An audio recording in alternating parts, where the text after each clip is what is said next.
I'd been working nights at the Haven Creek Gasco for almost a year. The job wasn't glamorous, but it paid the bills and gave me something I hadn't had in a long time: quiet. After the divorce, I couldn't stand being in the house anymore. Every corner held an echo of what went wrong. The gas station became my refuge. It smelled like burnt coffee and old rubber, and I liked it that way. Nights on Route 18 were long and still. I'd stand behind the counter, counting the same stack of lottery slips, watching headlights appear and disappear into the black stretch of highway. There was comfort in the routine: refill the coffee machine at 2, check the coolers at 3, mop the floors before sunrise. The hum of the refrigerators was my lullaby. The customers were predictable too. Truckers who didn't talk much, teenagers sneaking beer, the occasional tired traveler asking for directions. I'd learned to read people fast: who wanted to talk, who didn't, who might cause trouble. That night in November, I was just grateful for the calm. Around 2 in the morning, the security camera above Pump 2 flickered again. It had been doing that for weeks. I made a note to call maintenance in the morning. Then the chime over the door rang. A man stepped inside. He looked ordinary enough. Mid-30s, faded denim jacket, jeans, boots caked with mud.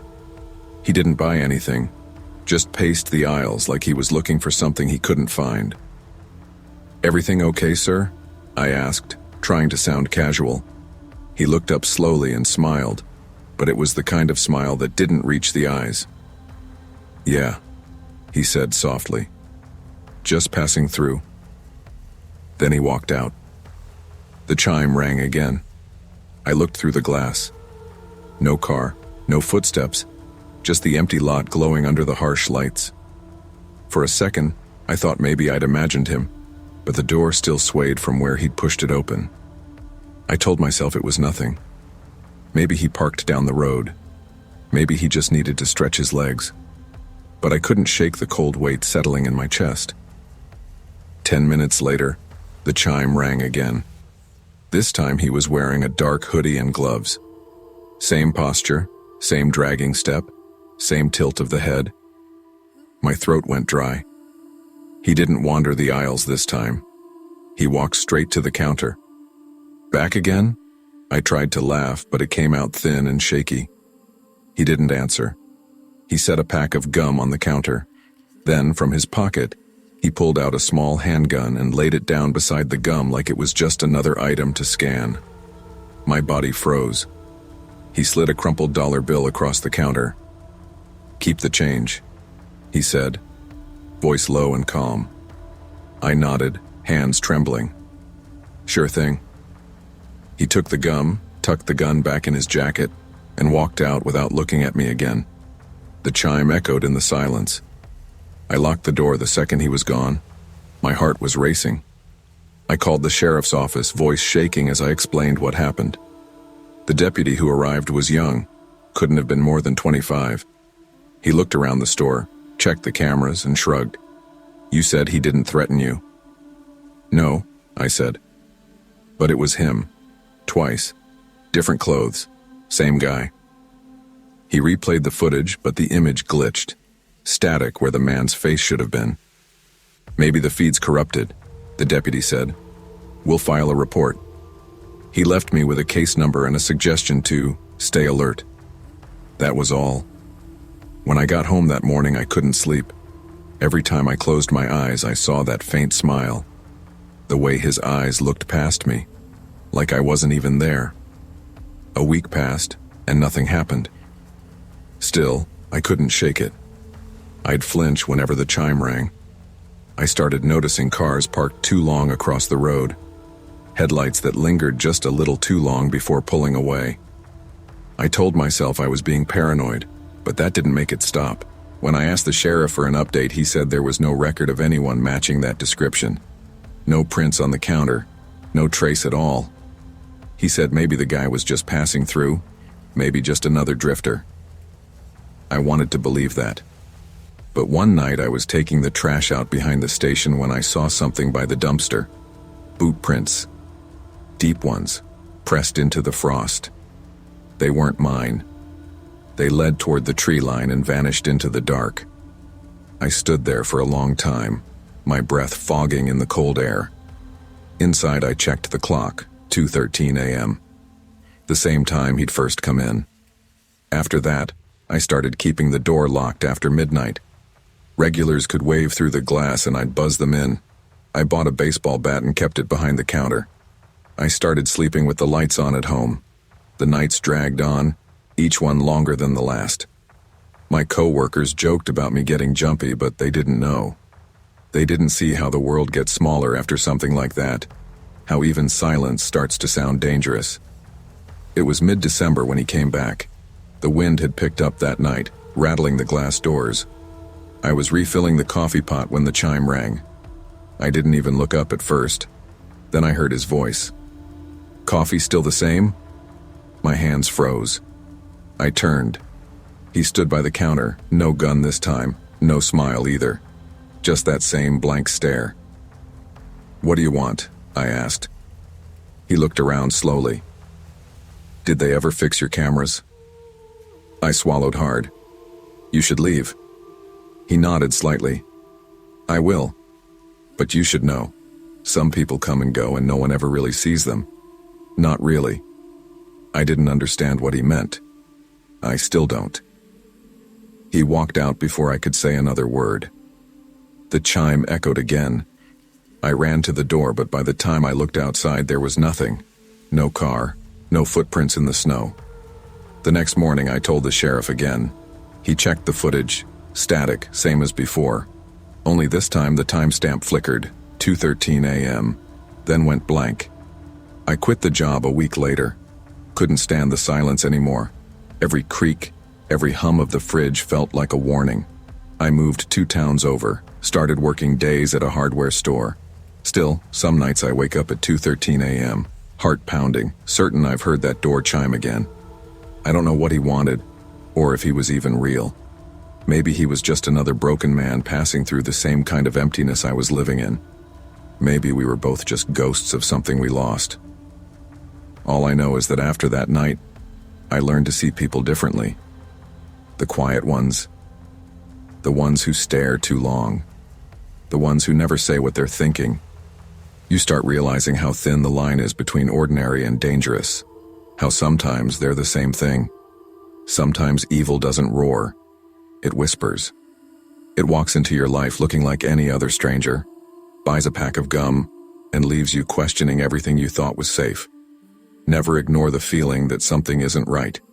Your instincts are your first defense, and the cost of silence is often far higher than fear itself. I was 12 the summer Grandma decided she wanted to see America one last time before her eyes went bad. She told my mom it was just a drive, nothing to fuss over. But even then, I could tell it wasn't about sightseeing. Grandma was fighting something quieter. Loneliness, maybe. Or the way age sneaks up and takes pieces of you without asking. Mom didn't want me going. "She drives too fast," she'd said. But Grandma promised she'd bring me back before school started. She said the trip would be our little adventure, and when Grandma used that voice, there was no saying no. We left Missouri just after dawn on a Monday in her old silver Buick. The car smelled like lemon air freshener and fabric softener, the radio playing old country songs that skipped every few miles. I remember watching the horizon shift colors through the windshield. First blue, then gold, then that pale desert white that makes you squint even behind sunglasses. By the third day, the chocolate we'd bought in Oklahoma had melted into a sticky mess, and the car's AC was barely pushing warm air. Grandma still looked determined, her sunglasses low on her nose, her hands steady at 10 and 2. I think she was proving something. To herself, to time, maybe even to me.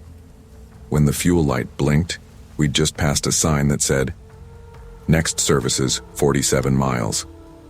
Grandma sighed, muttering, these endless miles of nothing before spotting a faded sign half buried in weeds. Pine Hollow Gas Dine, 1 mile ahead. The building looked like it had been dropped there decades ago and forgotten. The Gas Dine sign buzzed with half-dead letters, throwing orange light onto cracked pavement. One gas pump stood crooked, and a tumbleweed bumped against it like it was trying to escape. Inside, the air was stale and cold. The walls were lined with faded snack displays and old postcards no one bought anymore. A man stood behind the counter. Pale skin, thinning hair, and eyes that followed us the moment we walked in. His name tag read, Earl. "Evening, ma'am," he said, voice slow and measured, like he was testing each word before letting it go. "Just filling up, hun," Grandma said, polite as always. As she headed for the restroom, I stayed by the candy rack, pretending to read labels. Earl didn't look away from me, not once. He kept wiping the same spot on the counter with a rag that was already spotless. When Grandma came out, she didn't say a word. Just handed me the keys, smiled tight, and said, "Let's go, sweetheart." We didn't talk much for the first few miles after leaving Pine Hollow.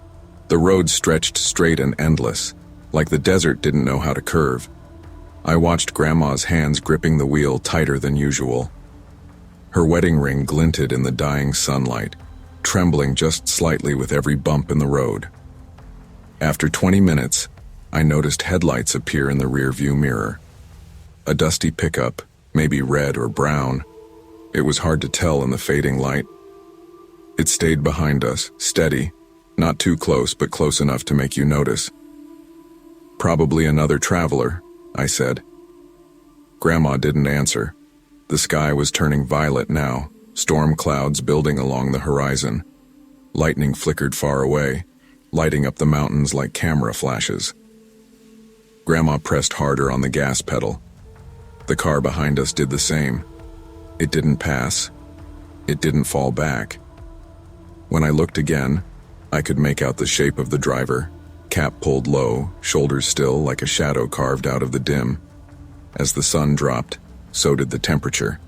The desert turned to ink. Only our headlights and his cut through the dark. "Maybe he's headed to the next town," I whispered. Grandma's voice was tight. "Then he can pass us." He didn't. For the next hour we drove in silence. Every time we slowed for a turn, so did he. Every time we sped up, he matched us. Grandma didn't say anything else, but her jaw was set, and the lines around her mouth looked deeper than I'd ever seen them. When we hit a stretch of open road, she pulled over suddenly like she'd made up her mind about something. "If he's just driving, he'll pass," she said. But he didn't pass. He stopped too, right behind us. Her hand shot to the gear shift. "Hold on." The tires kicked up a wave of dust as we sped forward, the engine groaning. I turned back. The truck's headlights flashed once, then followed again. Hours passed. The radio went silent when we lost the signal, leaving only the sound of wind and gravel under the tires. The world outside felt endless. No houses, no towns, no light except his. Every so often the headlights disappeared, and I'd start to hope he'd turned off somewhere. But minutes later they'd return, closer each time. Around midnight, Grandma said quietly, "We're not stopping again, no matter what." Her voice shook just enough for me to notice. I nodded. "Okay." I tried to stay brave, but my stomach hurt from holding my breath. I kept turning around, half expecting to see his face through the glare. But all I ever saw was that steady glow. By 2 a.m., the gas gauge hovered near empty. Grandma's face was pale, the map folded uselessly on the dash. "We'll make Ridge City," she whispered. "We'll make it." When the lights vanished for the last time around 4, she didn't slow down. She just kept driving, eyes locked forward. "Don't look back," she said. "We're almost there." But I did. I looked anyway, and for a split second before the road curved, I saw a dark shape parked on the shoulder, motionless, like it was waiting. We reached Ridge City just after sunrise. The streets were quiet, the air cool and damp from the night storm. Grandma didn't even pull into a gas station. She drove straight to the police station, stopping so suddenly the tires squealed. A young officer came out, startled. "Ma'am, you okay?" She stepped out slowly, her hands trembling. "Someone's been following us since Flagstaff," she said. The officer nodded, motioning another cop over. They searched the highway for hours. Nothing. No truck, no driver, no sign anyone had followed us. When we gave the description, I mentioned the man's red cap. The officer's expression shifted. "You sure about that?" "Yeah," I said. And his name tag said Earl. He looked at Grandma, then back at me. "Ma'am, Pine Hollow's been closed for 6 years, burned down after a grease fire." Grandma just stared at him. "We were there last night." He shook his head. "Couldn't have been." Grandma never drove again after that trip. She sold the Buick and started taking buses everywhere. When people asked, she said her eyes had finally given out. But I knew it wasn't her vision that changed. It was something deeper. I'm older now, with a daughter of my own. Sometimes when I drive through small towns at night, I catch myself glancing at the rearview mirror. Part of me expects to see those same headlights again, steady and patient, waiting for me to stop. Maybe it was just a man who didn't know how close he came to terrifying a family. Maybe it was something else entirely, a memory that refused to fade. Either way, that summer changed me. It taught me that some fears don't live on the road. They live inside the people who survive it. Fear isn't always loud. It's often quiet, steady, and patient, like headlights that never pass. Trust your instincts. When something feels wrong, it probably is. And sometimes, survival isn't about fighting. It's about listening to the small voice inside that says, "Keep driving." I was never a fan of long drives at night, especially after Halloween parties. The roads feel emptier, the darkness heavier. That night, I'd left my cousin's place in Shelbyville later than I should have. Too much caffeine, not enough food, and 3 hours of Tennessee back roads ahead of me. My phone battery hovered at 8% and the gas gauge had dipped below a quarter tank. I told myself I'd make one more stop before hitting the interstate. I remember the fog rolling in as I turned off the main highway, dense and low like smoke curling over the asphalt, the kind of fog that swallows headlights whole. That's when I saw the sign. Hollow Creek Gas Market. The flickering letters appeared out of the mist like a mirage. The place looked old but open, light spilling from the windows, the faint buzz of a neon beer sign glowing red against the fog.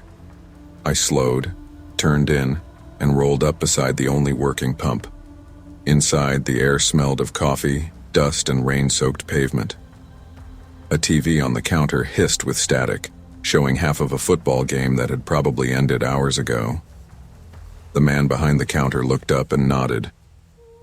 "Storm's getting bad out there, son," he said. "Be careful on 49 tonight. Roads close sometimes without warning." He had one of those soft southern drawls that made warnings sound like advice. I smiled politely, paid for gas, and grabbed a cup of coffee that tasted like burnt rubber. As I walked back to my car, he called out, "Keep your lights low in that fog. You'll see more than you want to." I laughed nervously, waved, and got in. The words stuck with me longer than I like to admit. The GPS chimed just as I started the engine. "Road ahead closed, take alternate route." I frowned. The map redrew itself, highlighting a smaller road that veered off through the woods. I didn't think twice. It was late, I was tired, and I just wanted to get home. The road started smooth but quickly turned narrow and cracked, swallowed by trees on both sides. My headlights hit patches of mist so thick it looked like driving through milk. 15 minutes passed before I realized I hadn't seen a single car. No houses, no signs, no sound but the hum of the tires and my heartbeat. Then I saw them, figures along the tree line. At first I thought they were scarecrows, but as I crept forward the shape shifted, human, motionless, facing the road. My high beams caught flashes of white. Masks, clown masks, 10, maybe more, spaced out like they'd been waiting. My foot froze on the brake. I told myself it had to be a prank, teenagers screwing with late-night drivers. But something about how still they were made my throat go dry. "Not funny," I whispered, even though they couldn't hear me. Then one moved. A man stepped forward, holding a wooden bat over his shoulder. Another started walking too. The rest followed, slow and deliberate. My pulse spiked. I slammed the car into reverse. Gravel spat from the tires. The figures broke into a run. One slapped the back window, hard. The sound echoed through the car like a gunshot. I hit the gas, spinning back toward the main road, fog swallowing the shapes behind me. I didn't breathe for a full minute after the road straightened. My hands were shaking so badly the wheel felt slick. The fog thinned, and I expected to see flashing police lights, maybe a roadblock, the closed section the GPS warned about. But the road was wide open. No cones, no signs, no cars. I checked the GPS again. It said I was back on Highway 49. The detour road I'd just come from didn't even appear on the map anymore. When I finally saw the glowing sign for Indrait Maple Ridge gas station, I pulled in and parked too fast. The attendant, a young guy with shaggy hair, looked up from his phone as I stumbled inside. "You okay, man?" he asked. "You look like you've seen a ghost." I tried to explain. The fog, the detour, the people in masks. My words tumbled over each other. He frowned. "You said Hollow Creek Gas Market?" "Yeah," I said. "You know it?" He blinked. "Buddy, that place burned down 5 years ago. Electrical fire. Whole building's gone. There's nothing out there but a signpost." I stared at him, shaking my head. "No, it's still there. I just bought gas." His expression shifted from curiosity to concern. "You sure you're not mixed up? Maybe you stopped somewhere else?" I didn't answer. My hands were still trembling. I didn't sleep when I got home. Every time I closed my eyes, I saw the clowns' faces. By dawn, I'd convinced myself it had to be exhaustion, or a Halloween prank, or both. Still, something wouldn't sit right. My gas tank, when I checked it in the daylight, was still nearly empty. The receipt I thought I'd taken from the counter wasn't in my pocket. That afternoon, I drove back toward County Road 49. The fog had lifted, the sun bright enough to sting my eyes. The road looked different in daylight, less mysterious, more broken down. When I reached the spot where the gas station had been, I saw nothing but a charred foundation and weeds growing through the concrete. An old metal sign leaned against a post, the words barely legible. Hollow Creek Gas Market. No pumps, no lights, no building, just ruin. I got out, the gravel crunching under my shoes. A faint smell of burned wood still lingered, years later. I knelt by the ashes, running my fingers over the ground, searching for anything, something to prove I hadn't imagined it. But there was nothing. Then I noticed tire tracks leading off the side road, fresh and deep, cutting toward the trees. Maybe from my car, maybe not. I followed them for a few yards before they disappeared into the brush. For the first time, it hit me how lucky I'd been that night. If I'd stopped, rolled down the window, gotten out, it could have gone bad. Very bad. A week later, a local deputy called me back after I'd reported the masked men near Hollow Creek. "Son," he said, "you're not the first one to say something about that area. Teens pull stunts out there every Halloween. Couple of years back, a driver nearly crashed when someone jumped in front of his car wearing a clown mask." "So it was a prank?" I asked. "Probably. We found empty beer cans and cheap masks in the woods last year. They like to scare people. You were just unlucky enough to find them." He paused. "But I'll tell you this. Don't drive alone through those back roads after dark. Nothing good ever happens past midnight." I thanked him and hung up, relief washing through me. But not completely. Because even knowing it was just people didn't erase the memory of that cold hand slapping my window. It didn't make the fear less real. Sometimes when I drive at night, I still think about the man behind the counter. Maybe he was real, maybe not. Maybe my mind filled in the blanks when exhaustion blurred the lines. What mattered wasn't whether the gas station existed. It was how easily fear turned shadows into monsters, and how close I came to letting panic steer the wheel. I never meant to come back to Astoria. After high school, I'd promised myself I'd leave the gray drizzle behind, the smell of wet wood and salt water, the endless sound of waves against the shore. Life, as usual, had other plans. College loans, rent that ate half my paycheck, and a family who kept pulling strings had me driving north on Highway 101. Back toward the coast, I thought I'd escaped. The Harbor Light Gas Grocery was a small, weather-beaten building perched on the edge of the docks where the wind brought waves of mist straight off the Pacific. Its neon sign flickered like a heartbeat, advertising open 24 hours to anyone who cared to notice. I had agreed to cover a co-worker's holiday shift. Christmas had passed the night before, leaving a quiet that pressed into my chest like a vice. My mom had called that evening.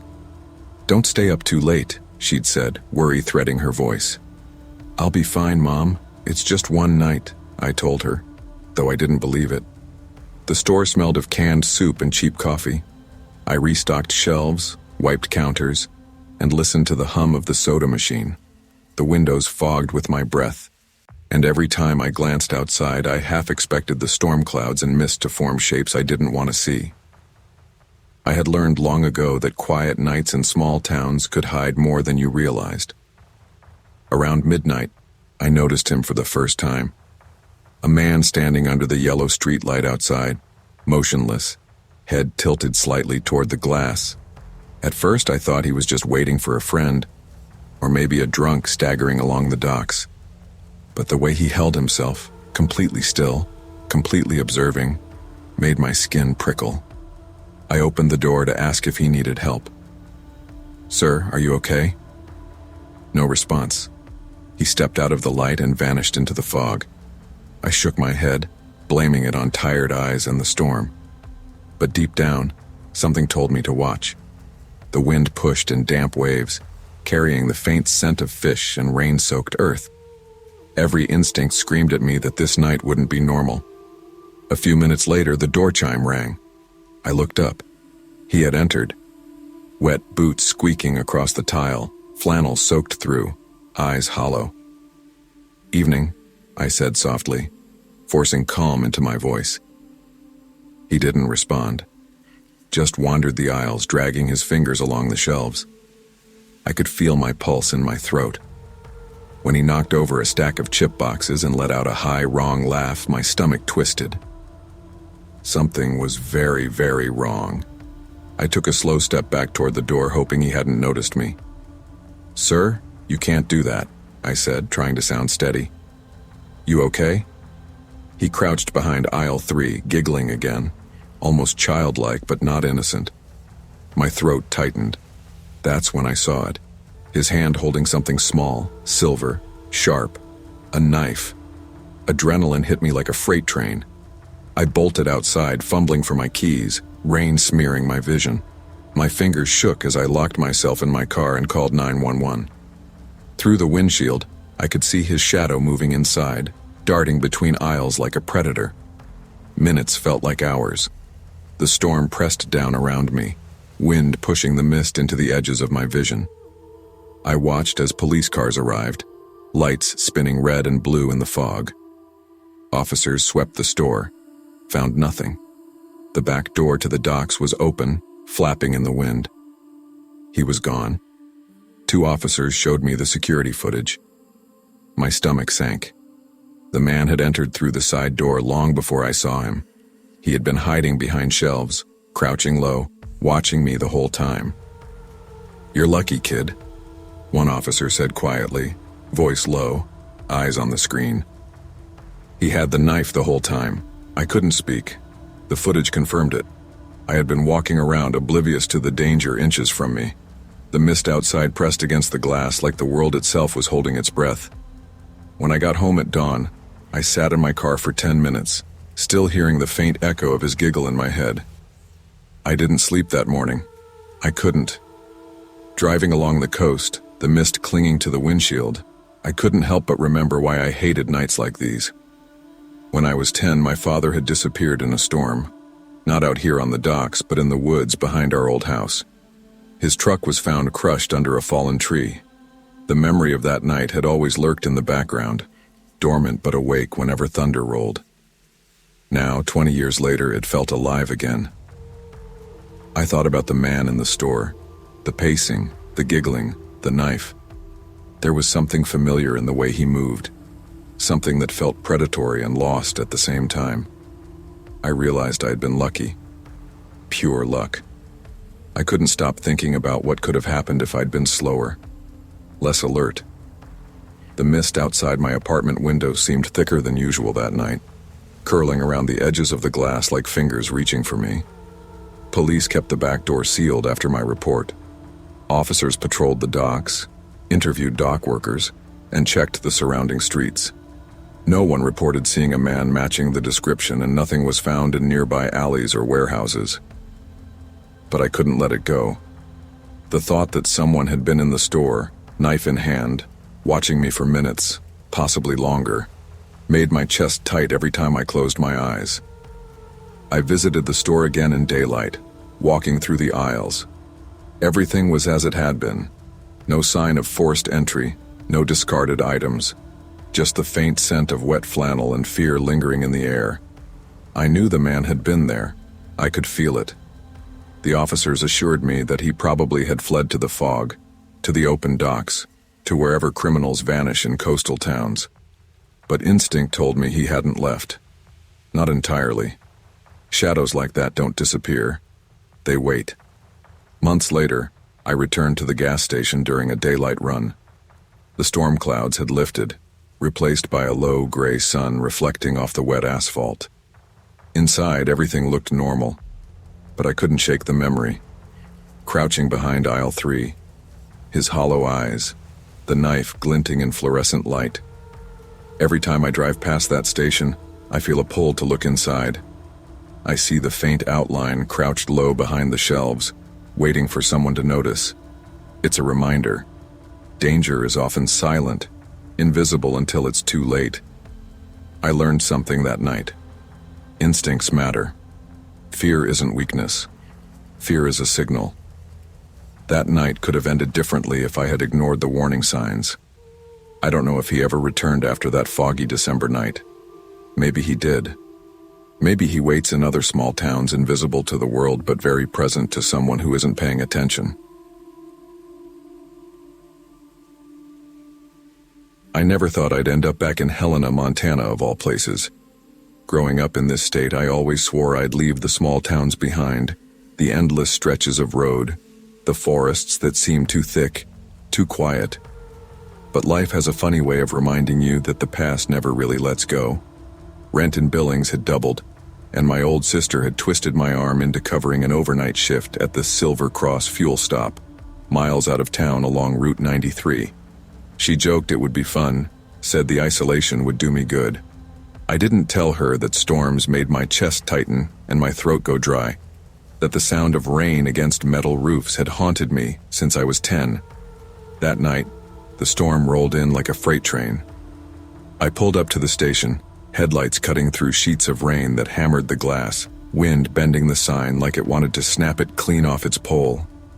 Inside, the fluorescent lights hummed. The smell of coffee lingered, stale but comforting. I took a deep breath, pushed my jacket off, and tried to act normal. It had been years since I'd worked a graveyard shift. Months, really. My usual life was safer. Office cubicles, fluorescent light that didn't flicker, streets that never went silent at 2 a.m. But here I was, alone in a gas station surrounded by endless black forests and a storm that seemed intent on tearing the world apart. I called my sister before my shift started just to hear a familiar voice. "I'll be fine," I said. "It's just rain."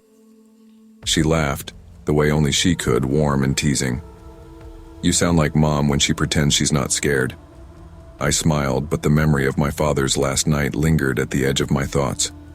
The truck found crushed beneath a fallen pine, the cold smell of metal and mud, the hollow look on my mother's face. I set up the station, wiped counters, filled the coffee machine, checked the pumps. Hours passed with only the hum of fluorescent light and the rhythmic pounding of the rain. Midnight came and went, and then I saw him. A tall man, pacing near the diesel pumps. No umbrella, no car. Just long, slow circles in the pouring rain. My gut clenched. Something about the way he moved, mechanical, deliberate, made the hairs on my arms stand straight. "Sir, you okay out there?" I called through the glass. The rain pelted my voice back at me. He didn't answer, just kept pacing.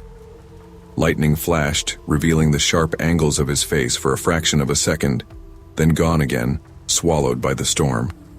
I tried to shake the feeling, telling myself it was someone stranded, just a drunk or a lost traveler. But the instinct in my chest said otherwise. Don't let him in. Hours passed. I cleaned the floor, made coffee, tried to ignore the storm pounding the roof. Then the doors rattled violently. Bang, bang, bang. And my heart jumped so hard I dropped the cup, shattering it on the tile. The man was there, soaked to the bone, eyes hollow. "Please," he said, "let me in." I hesitated. The smell of wet earth and something metallic hit me as he stepped closer. His hands were bleeding, knuckles raw. "You need help?" I asked softly. "Don't call anyone," he snapped, voice low and urgent. I froze, fingers inches from the phone. The storm didn't ease. We sat in silence, the wind screaming outside, my heart thumping in my ears. Then, just as suddenly, he unlocked the door and left, disappearing into the rain like a ghost. By morning, the storm had moved east, leaving the station dripping and quiet. I told the sheriff about the encounter. He raised an eyebrow, asked the usual questions, and left with a polite nod. The cameras showed me talking, my hand on the door, staring into the storm, but the man was invisible. I tried to shake it off, but the unease clung like humidity on my skin. 2 days later, a report came over the radio. A woman missing from a town 30 miles north, last seen arguing with her boyfriend in the storm. Her car had been abandoned near our station, the passenger seat soaked with blood. I drove there after my shift, parked a safe distance away. The car sat there like a dark monument to something terrible. I could see the police had already combed the area, but the sense of unease didn't leave me. My father's memory flickered in my mind again. The night he disappeared, the silence that followed, the absolute wrongness of being alone when danger strikes. Back at the station that night, the storm returned with a vengeance. The same slow rhythm outside the glass, the dripping sound. I flicked on all the lights, checked the locks, and tried to convince myself it was my imagination. Hours passed. Nothing. But when I finally allowed myself to rest behind the counter, I heard it. Footsteps pacing, slow and deliberate. I grabbed a baseball bat from under the counter, heart hammering. The storm rattled the roof, lightning illuminating the pumps in violent staccato bursts. And then he appeared again, just as before. Drenched, silent, pacing. "Who are you?" I demanded, voice steadier than I felt. No answer, just the wet echo of his steps on the concrete. When morning came, I realized I couldn't ignore it anymore. Something about him wasn't human, or maybe it was, but it was broken, dangerous, and tied to something I couldn't yet understand. I called my sister, trying to explain the encounter. She laughed nervously at first until I described the pacing, the hollow eyes, the blood. "You need to be careful," she said. "Trust your instincts, don't let him in." I couldn't shake the feeling that the storm had summoned more than rain. It had called up memories, fears, and shadows from my past. My father's death, my mother's trembling voice, my own nights lying awake listening for footsteps. I'd thought those things were buried. But now, in the storm, they felt alive again. That night, I stayed in the back office, doors locked, blinds drawn. Every lightning flash made me flinch. Hours dragged. The clock ticked slowly. Then, faintly at first, I heard it. A metallic tapping, a rhythm that didn't match the storm. I froze, listening. The man stepped inside. Same pacing, same bloodied knuckles. "Why are you following me?" I asked.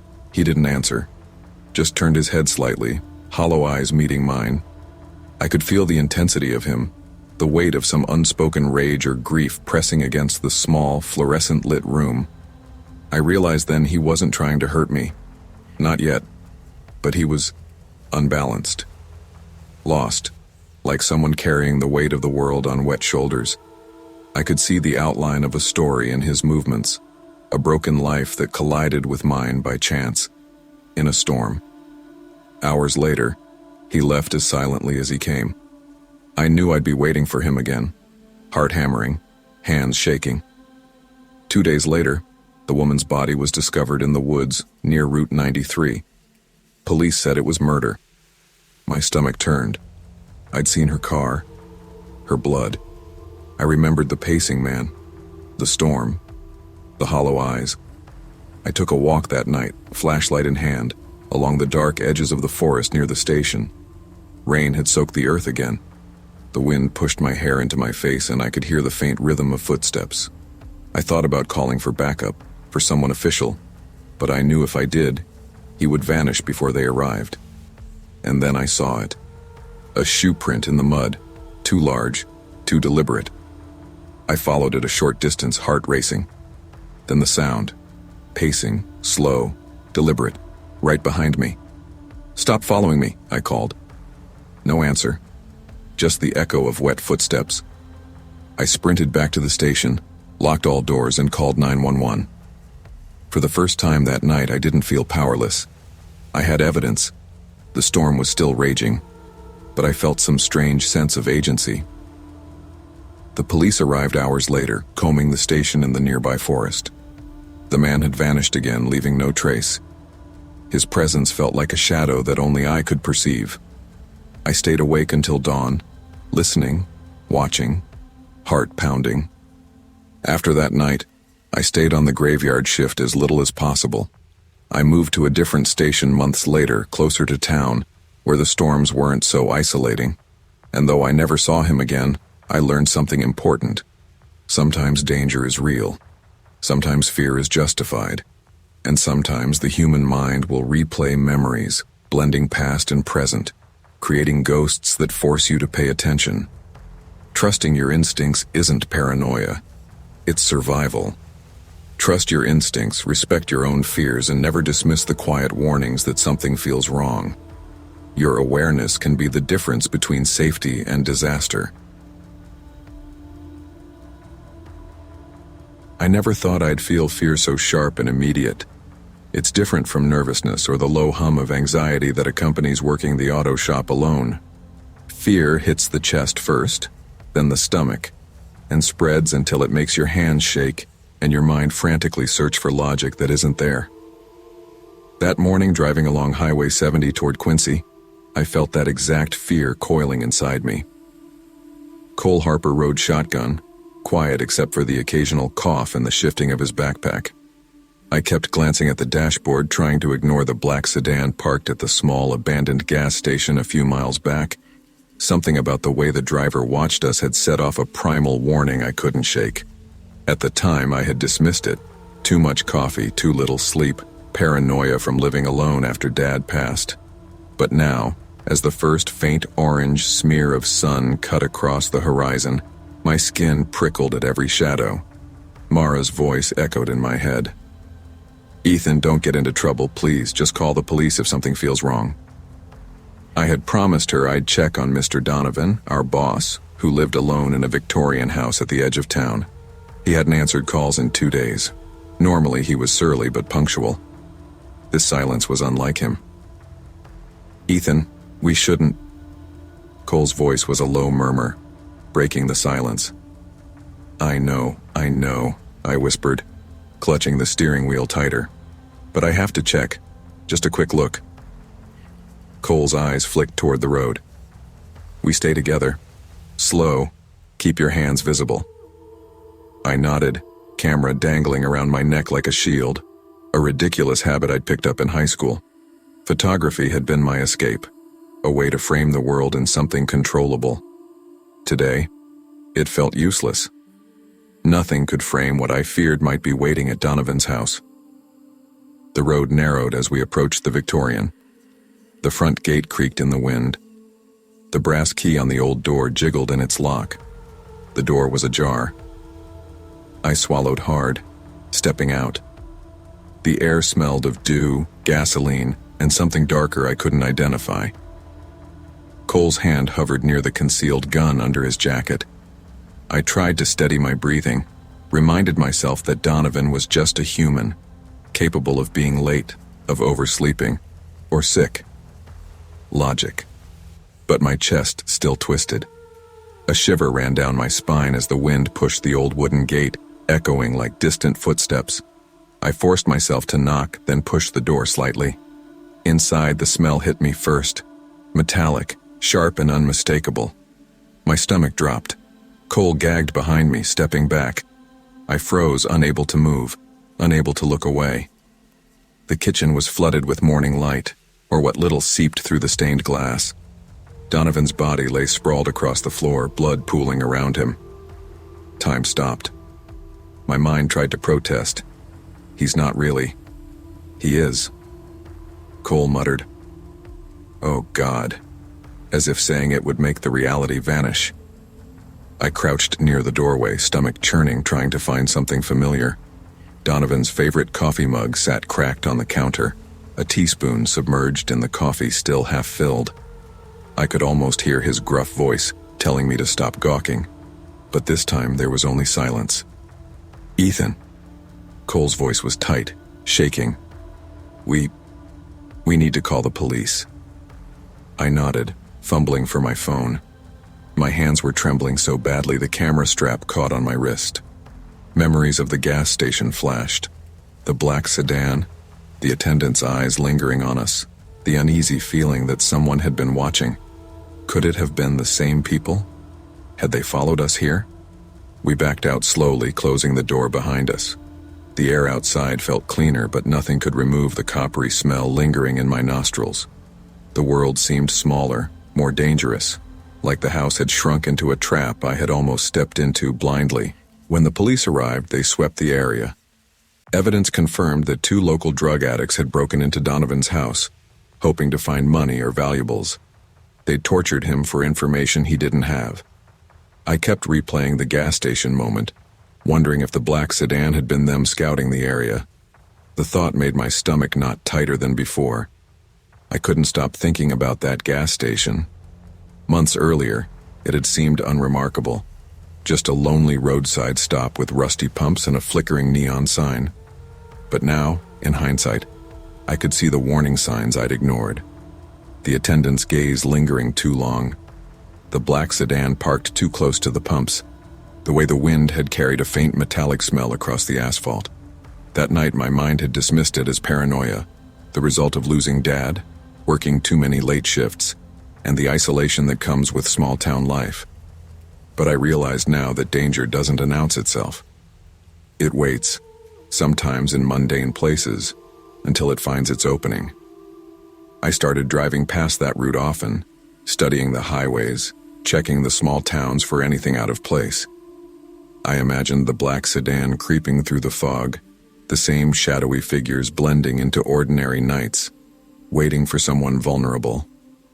Every gas station, every empty lot, became a reminder of vulnerability.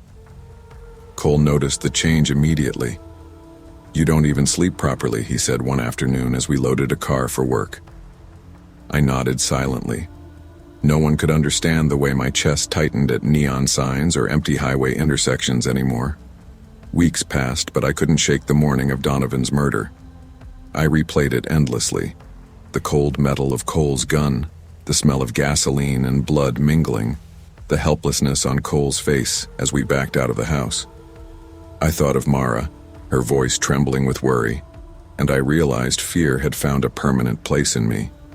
The black sedan remained in my memory, always just at the edge of perception. Driving past Highway 70, the silhouette would appear in my peripheral vision, parked silently, empty. The mind can play tricks, I told myself, but instinct is rarely wrong. I tried photography again, but even behind the camera, every shadow felt like eyes. Every reflection felt like someone watching. My escape was no longer frames on a screen. Fear had embedded itself in the mundane. Months later, I returned to Highway 70, driving past the old gas station. The neon sign was gone, replaced by a small market. The pumps rusted further. I slowed, eyes scanning, heart hammering. Nothing. But I knew it wasn't gone. Evil doesn't vanish. It hides in everyday places, disguised as normal, until someone lets their guard down. Mara noticed the change immediately when I got home. "You're different," she said, voice shaking. "You don't sleep, you flinch at nothing." I nodded. She was right. I had learned something crucial. Danger is real. Fear is real. But surviving it depends on listening to instincts, respecting warnings, and never underestimating the ordinary-looking threat. I still work along the highways, still take photographs, but I never ignore that small voice that says, "Watch, observe, be careful." Survival is about seeing the invisible, even when the world wants to convince you it isn't there. True danger often hides in ordinary places. Trust your instincts, respect your fears, and never dismiss the small signs of something wrong. Awareness can be the difference between life and death.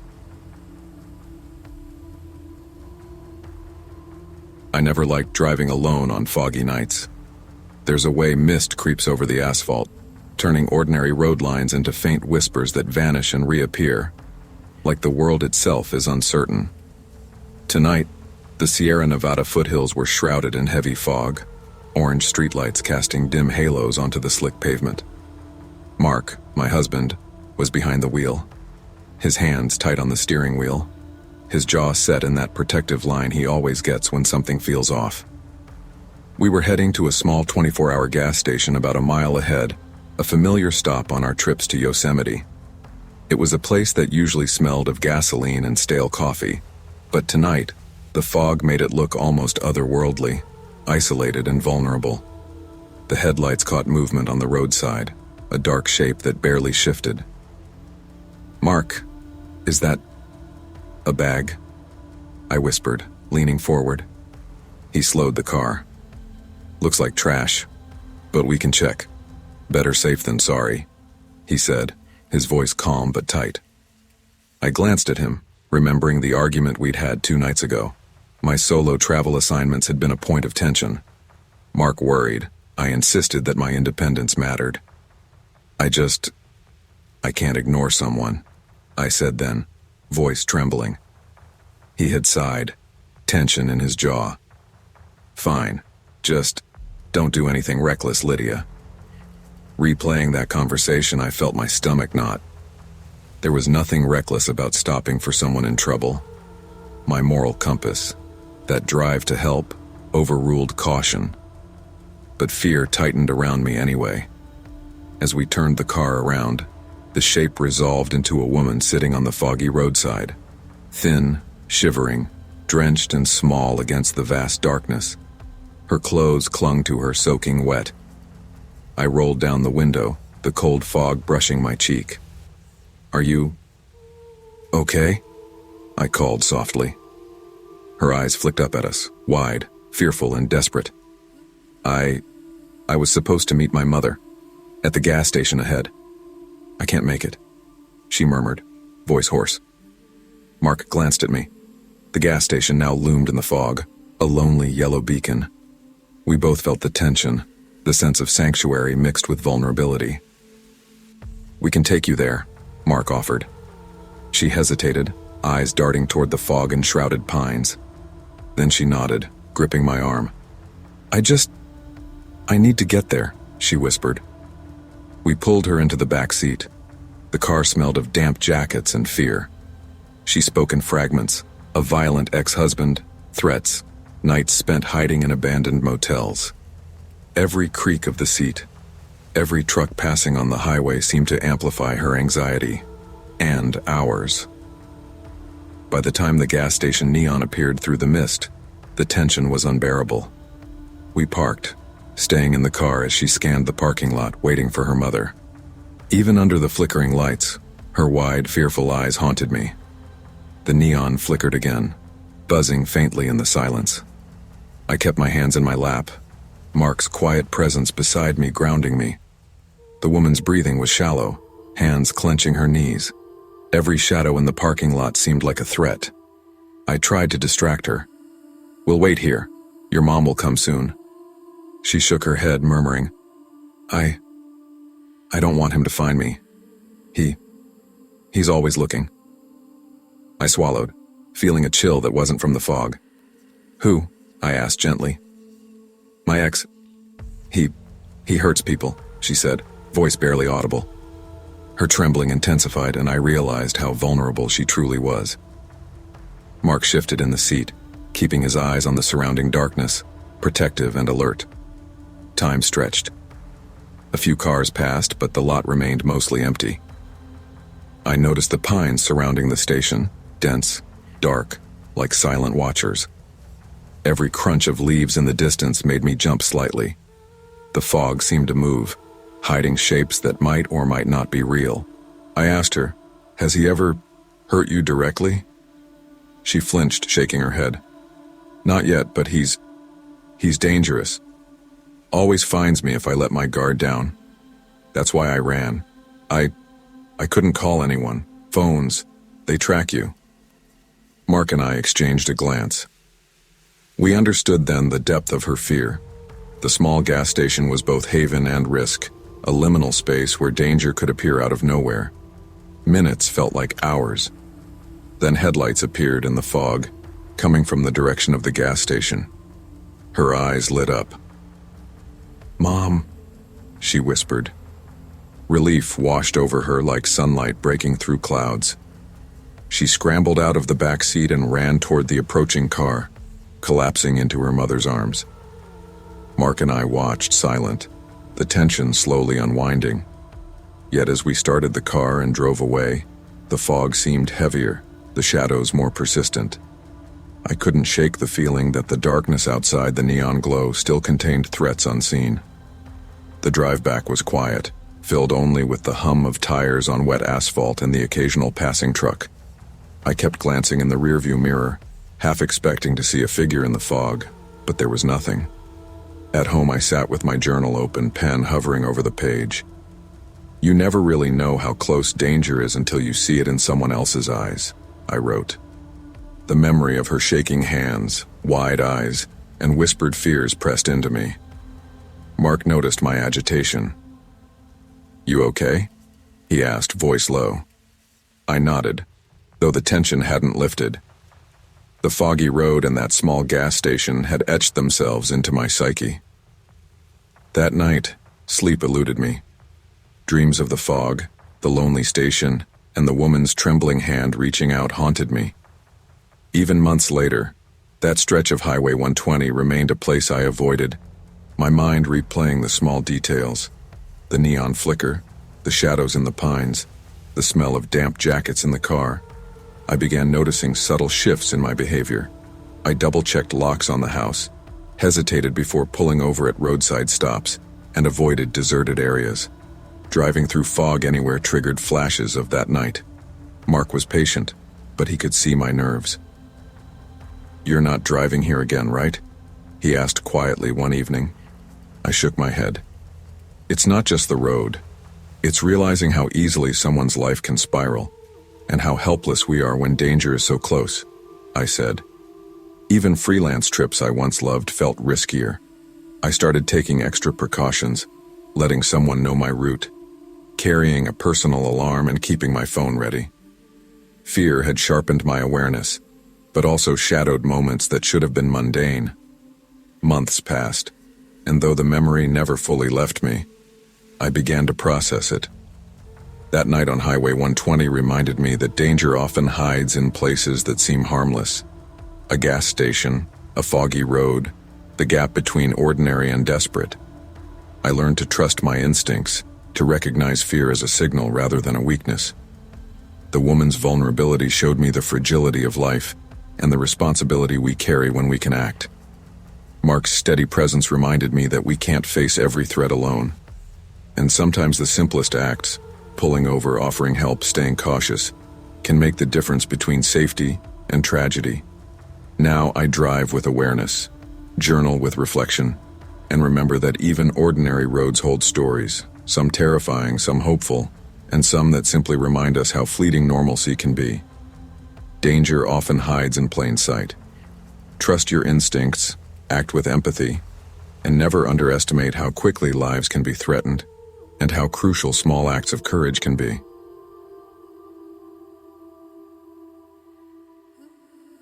The wind tore through the gaps in the car door, rattling the frame and whispering over the frozen asphalt like it had secrets to tell. I shivered and tightened my scarf, wishing I'd packed something warmer than a thin jacket. Montana in late winter wasn't what I'd expected from the pictures online. It was sharper, lonelier, colder. The kind of cold that seeps into your bones and refuses to leave, like it had a purpose. Jenna was humming along to the low static of the car radio, her fingers tapping the wheel in a rhythm that almost made me forget the miles of emptiness stretching ahead. I'd insisted on taking this trip, wanted to see the vastness of the West, the way the light hit snow-covered plains, the abandoned buildings that held a kind of quiet poetry. But for every mile of beauty there was a mile of nothing, and sometimes that nothing felt alive. I pulled my camera from the seat beside me, fiddling with the strap. "Do you ever feel like you're driving into a story you can't get out of?" I asked, voice quieter than I intended. Jenna glanced at me, one eyebrow raised. "Only every time we leave the last gas station for 50 miles. I laughed nervously. "It's more than that, I don't know. Sometimes I feel like I'm running from something." She sighed. "Running from your brother's nagging or from your own paranoia?" I didn't answer. I knew the truth. Earlier that morning I'd had the same argument I'd had 100 times before with Alex. He thought I was wasting my life chasing shadows, chasing images that didn't pay rent or bills. I didn't tell him how wrong he was, or maybe I couldn't. Photography wasn't just my passion. It was the only thing that ever felt honest to me. And yet, there was a gnawing fear that maybe he was right. That in all these miles, all these clicks of the shutter, I was only trying to prove something to someone who'd never care. The gas gauge dipped dangerously low, a flashing red light glaring at me like a warning. "Next stop, gas," Jenna said. "I don't care how creepy it looks." When we finally saw the neon glow of the abandoned station, it felt like a relief. The sign flickered sporadically, letters dying mid-blink. A tumbleweed scraped across the asphalt, making the silence heavier. I parked under the weak glow, the tires crunching over the thin layer of ice. The building had clearly been out of service for years. Paint peeling, windows dusty, pumps dented and lifeless. "It feels wrong," I whispered, gripping the pump handle and pretending to check the gauge. "I don't know why, but it feels wrong." Jenna shot me a look. "It's abandoned, that's all. Just focus on not freezing to death, okay?" Her humor helped, a little.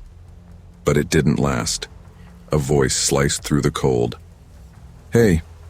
Hey there." I froze. The sound didn't come from the gas station. It came from the shadowed edge of the lot. A man stepped forward. Brown coat, red shorts. The absurdity of the clothing didn't make him any less unsettling.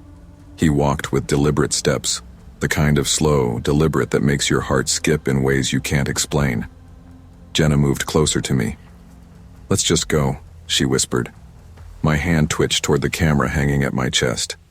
Every instinct screamed danger, but some part of me wanted to see him clearly, to frame him, to understand before panic. He stopped 10 feet away, tilting his head as if assessing us, then muttered into a flip phone. The red shorts flashed in the neon light, ridiculous, unsettling, like something from a dream you wish you could forget.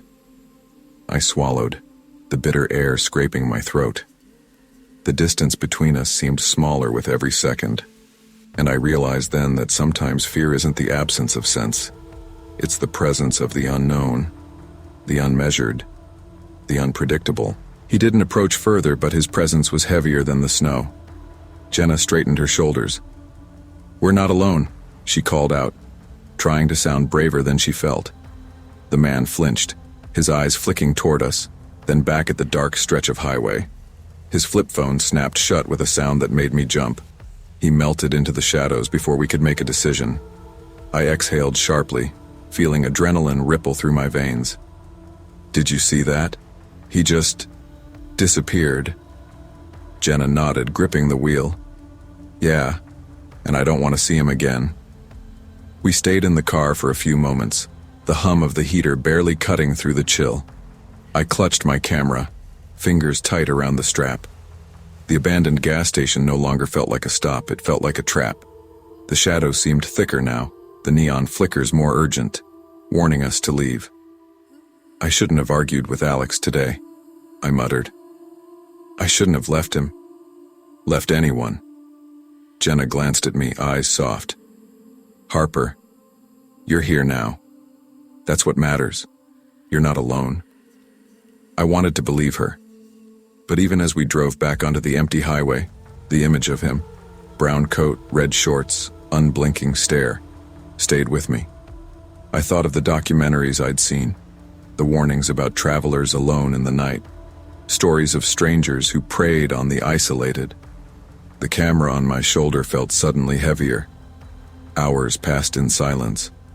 Snow whipped against the windshield, tires hissing on ice. I rested my head against the window, but my mind replayed the scene endlessly. I felt exposed, vulnerable, aware that danger didn't always announce itself. Sometimes it waited, sometimes it smiled behind a mask of absurdity. By the time we found a safe motel in Bozeman, my hands were numb, not just from the cold, but from the lingering tension. I couldn't shake the feeling that the man was watching, that the abandoned gas station had eyes, that the world was bigger, darker, and more unpredictable than I'd allowed myself to think. Even after days on the road, I couldn't shake the memory of him. Every gas station, every flickering neon light, every shadow stretching longer than it should, sent a shiver through me. I tried to photograph the landscapes, to remind myself why I was here. But my shots began to reflect tension. Empty pumps, snow-laden rooftops, a car door left open. The camera no longer captured beauty alone. It captured the echo of fear, the sense of being watched. Jenna noticed my change. You're different, she said one night as we set up camp near a frozen river. You're seeing something most people miss. Or maybe something is missing inside you now. I didn't argue. She was right. There was a vulnerability I couldn't shake, a reminder that solitude on the road carried risks beyond the physical, and fear had a way of following you home. Weeks later, I found myself back at a gas station on the outskirts of Billings. The neon flickered. I felt it before I saw it, a presence, maybe imagined, maybe real. My hands tightened on the camera. I remembered the man in red shorts, the brown coat, the slow, measured steps. I realized then that I wasn't just afraid of strangers. I was afraid of helplessness, of the unknown, of what could happen when preparation meets unpredictability. And I knew that fear, while primal, could teach me. It could teach me caution, awareness, and the value of trusting someone beside you. Jenna and I drove in silence for the next hours. We didn't talk about the man. Words wouldn't help. We relied on instinct and companionship. I realized that fear is not just a reaction, it's a teacher if you let it be. I continued photographing empty stations, highways, abandoned towns. My work changed. It captured tension, the faint suggestion of a watcher, the vulnerability in wide open spaces. And while I still shivered when I saw a shadow too long or a flickering neon sign, I had learned to honor the feeling rather than let it dominate me. The moral, I think, is simple. The world contains unknown dangers, yes, but fear only paralyzes if faced alone. Companionship, vigilance, and self-awareness are the real shields. And sometimes, documenting the darkness isn't just about art. It's about learning to navigate life with your eyes wide open. Fear and vulnerability are inevitable, but they become manageable when we acknowledge them, stay aware, and rely on the trust and presence of others. Real courage isn't the absence of fear. It's acting wisely despite it.